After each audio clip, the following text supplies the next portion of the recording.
Layoffs కేవలం IT ఇతర పరిశ్రమలకు పరిమితం కాలేదు. ప్రపంచ శాంతి, మానవతా సేవలకు ప్రతీకగా నిలిచే ఐక్యరాజ్య సమితి కూడా ఇప్పుడు ఇదే బాటలో పయనిస్తున్నట్లు తెలుస్తుంది. ఐక్యరాజ్య సమితి కూడా తన ఉద్యోగులకు తొలగించే పనిలో ఉంది. గత కొన్నేళ్ల కాలంగా ముఖ్యంగా ఐటీ పరిశ్రమలో వేల సంఖ్యలో ఉద్యోగులను తొలగించారు. ఆర్థిక సంక్షోభం, ఆదాయం తగ్గడం, ఏఐ విస్తృత స్థాయి వినియోగం కారణంగా చాలా మంది తమ ఉద్యోగాలను కోల్పోయారు. ఇప్పుడు అదే తరహా ఆర్థిక సవాళ్లు ఐక్యరాజ్య సమితికి చుట్టుముట్టాయి.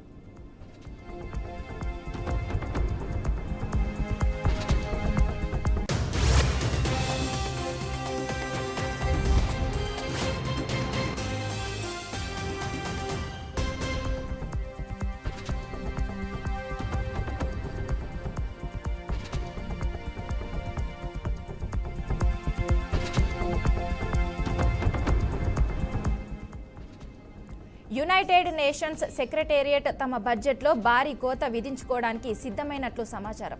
సుమారు $3.7 బిలియన్ వార్షిక బడ్జెట్లో ఏకంగా 20% తగ్గించుకోవాలని నిర్ణయించినట్లు తెలుస్తుంది. ఈ బడ్జెట్ కోతలో భాగంగా దాదాపు 6,900 మంది ఉద్యోగులను తొలగించేందుకు ప్రణాళికలు రచిస్తున్నట్లు వార్తలు వస్తున్నాయి. ఈ తొలగింపుల ప్రక్రియను జూన్ 13వ తేదీ నాటికి పూర్తి చేయాలని యుఎన్ భావిస్తున్నట్లు సమాచారం. ఐక్యరాజ్య సమితి ఎదుర్కొంటున్న ఈ ఆర్థిక సంక్షోభానికి ప్రధాన కారణంగా అమెరికా నుంచి అందే నిధులతో కోత విధించడమేనని విశ్లేషకులు భావిస్తున్నారు. యుఎన్ మొత్తం బడ్జెట్లో దాదాపు పావువంతు నిధులను అమెరికానే సమకూరుస్తుంది. అయితే గత కొంతకాలంగా అమెరికా నుంచి యుఎన్కు అందాల్సిన నిధులలో జాప్యం జరుగుతుందని, కొన్ని సందర్భాల్లో కోతలు కూడా విధిస్తున్నారని తెలుస్తుంది. ముఖ్యంగా ట్రంప్ హయాంలో అమెరికా విదేశీ సహాయంలో విధించిన కోతలు ఐక్యరాజ్య సమితి ఆధ్వర్యంలో నడిచే అనేక మానవతా సంస్థల కార్యకలాపాలపై తీవ్ర ప్రభావం చూపాయి.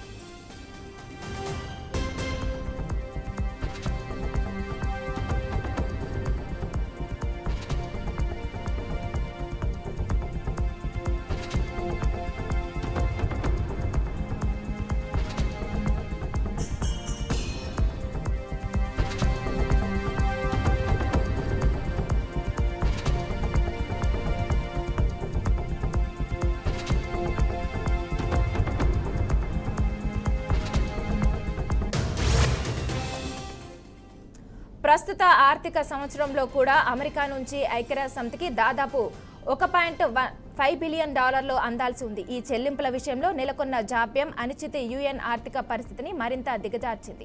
ఐక్యరాజ్య సమితి కంట్రోలర్ చంద్రమౌళి రమనాథన్ అమెరికా చెల్లింపుల వైఫల్యాల గురించి నేరుగా ప్రస్తావించినప్పటికీ ప్రస్తుత పరిస్థితులపై ఆందోళన వ్యక్తం చేశారు.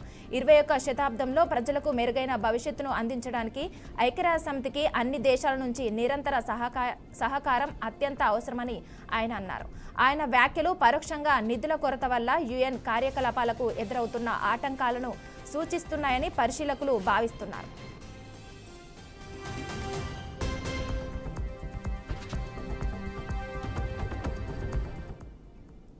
ఇక ఇదే అంశంపై మరింత సమాచారం మా ప్రతినిధి నాయుడు అందిస్తారు. నాయుడు, చెప్పండి.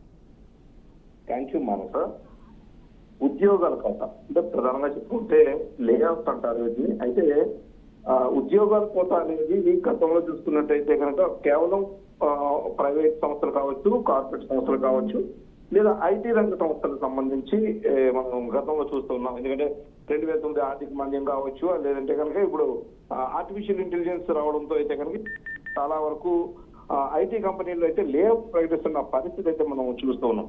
కానీ ఇదంతా కూడా ఒకవైపుగా మనం చూసుకున్నట్టయితే కనుక దీనికి కాకుండా మరొక దీనిలో రంగంలో కూడా మనం ప్రధానంగా లేయర్స్ సంబంధించి మనం చూడాల్సిన పరిస్థితి ఏర్పడింది. ఎందుకంటే ప్రపంచ శాంతి భద్రత విషయం కావచ్చు, లేదంటే మానవ హక్కుల పరిరక్షణలో ప్రధాన పాత్ర, కీలక పాత్ర అయినటువంటి ఐక్యరాజ్య సమితి అంటే యునైటెడ్ నేషన్స్ లో ఈ తరహా లేయర్స్ అనేవి మనం ఇప్పుడు ప్రధానంగా వింటున్నాం. అంటే ప్రధానంగా చూసుకున్నట్టయితే యునైటెడ్ నేషన్స్ సంబంధించి ఆర్థిక ఇబ్బందులు అనేవి కూడా పెద్ద ఎత్తున ఉద్యోగాలకు సిద్ధమవుతున్నట్టుగా కూడా మనకి వార్తలు అయితే కనుక ప్రపంచవ్యాప్తంగా కలకలం రేపుతున్నాయి. అంటే ప్రపంచ సంస్థ అయినటువంటి దీనికి ఆర్థిక నిధులు కొరత ఏంటి అంటే కూడా చాలా మంది విశ్లేషకులు అయితే ఆశ్చర్యపోయే అవకాశం కూడా ఉంది. కారణం ఏంటంటే దీనికి ప్రపంచవ్యాప్తంగా పెద్ద ఎత్తున నిధులు కూడా అన్ని దేశాల నుంచి కూడా నిధులు సమకూరుతూ ఉంటాయి. అయితే ప్రధానంగా చూసుకున్నట్టయితే కనుక ప్రపంచ పెద్దన్నగా భావిస్తున్నట్టే అమెరికాకు సంబంధించి పెద్ద ఎత్తున అయితే కనుక దీనికి నిధులను కూడా సమకూరుస్తూ వస్తూ ఉంటుంది. అయితే అటువంటి అమెరికా అయితే నిధులను పూర్తిగా తగ్గించడం అయితే దీని వెనక కూడా మనకి పెద్ద దీనిగా కూడా మనం చూస్తున్నాము. అయితే దీనికి సంబంధించి అంటే ఎందుకు ఇటువంటి పరిస్థితి ఏర్పడింది అన్నది ఒక ఎత్తు అయితే కనుక యునైటెడ్ నేషన్స్ సంబంధించి ఇప్పటికే 2020 సంవత్సరానికి గాను బడ్జెట్ లో కోత విధించింది. అందువల్లనే ఇటువంటి పరిస్థితి ఏర్పడిందని కూడా చెప్తున్నారు. సుమారుగా అంటే $3.7 బిలియన్ వార్షిక బడ్జెట్ లో ఏకంగా 20% కూడా తగ్గించుకోవాలంటూ కూడా నిర్ణయం తీసుకోవడం, అదేవిధంగా ఈ పరిస్థితి కారణం కూడా చెప్తుంది. అంటే ఈ బడ్జెట్ కోతలో భాగంగా అయితే కనుక సుమారుగా ఈ నేపథ్యం చూసుకున్నట్టయితే సుమారు 6,900 మంది అంటే దరిదాపుగా 7,000 మంది అయితే మాత్రం పూర్తి స్థాయిలో ఉద్యోగాలు అయితే ఒక కోత అయితే పూర్తిగా ప్రక్రియ అయితే ఉంటుంది. అయితే దీనికి సంబంధించి ఇప్పటికే జూన్ 13వ తేదీ నాటికి పూర్తి చేయాలంటూ కూడా దీనిపై యునైటెడ్ నేషన్స్ అయితే పూర్తిగా చర్యలు చేపడుతున్నట్టుగా కూడా తెలుస్తుంది. దీనిపై అయితే ఈ రకరకాల వార్తలు వస్తున్న నేపథ్యం అయితే కనిపిస్తుంది. అంటే ప్రధానంగా చూసుకున్నట్టయితే కనుక ఈ ఆర్థిక సంక్షోభానికి ప్రధాన కారణం అమెరికా ప్రభుత్వం ఇచ్చే నిధుల్లో జాప్యము, అదేవిధంగా దీనిపై విధిస్తున్నటువంటి కోతల నేపథ్యంలో అయితే కనుక అంటూ నివేదికలు అయితే పేర్కొంటున్న పరిస్థితి అయితే కనిపిస్తుంది. అయితే యునైటెడ్ నేషన్స్ మొత్తం చూసుకున్నట్టయితే కనుక దాదాపు 1/4 నిధులను అమెరికానే మనకి పూర్తిగా ఇప్పటివరకు కూడా మనకి వెచ్చిస్తూ వస్తూ ఉంటుంది, సమకూరుస్తూ ఉంటుంది. అయితే గత కొంతకాలంగా యునైటెడ్ నేషన్స్ నుంచి అందాల్సినటువంటి నిధులు అయితే మాత్రం పూర్తి స్థాయిలో జాప్యం జరుగుతుంది. ప్రధానంగా ట్రంప్ చర్యలుగా కూడా దీన్ని భావించవచ్చు. ఎందుకంటే ట్రంప్ ఛార్జ్ తీసుకున్న తర్వాత దీనిపై అయితే మాత్రం ఇలాంటి వాటికి పాల్పడుతున్నారంటూ కూడా ఇప్పటికే కూడా వార్తలు వస్తున్న నేపథ్యం కనిపిస్తుంది.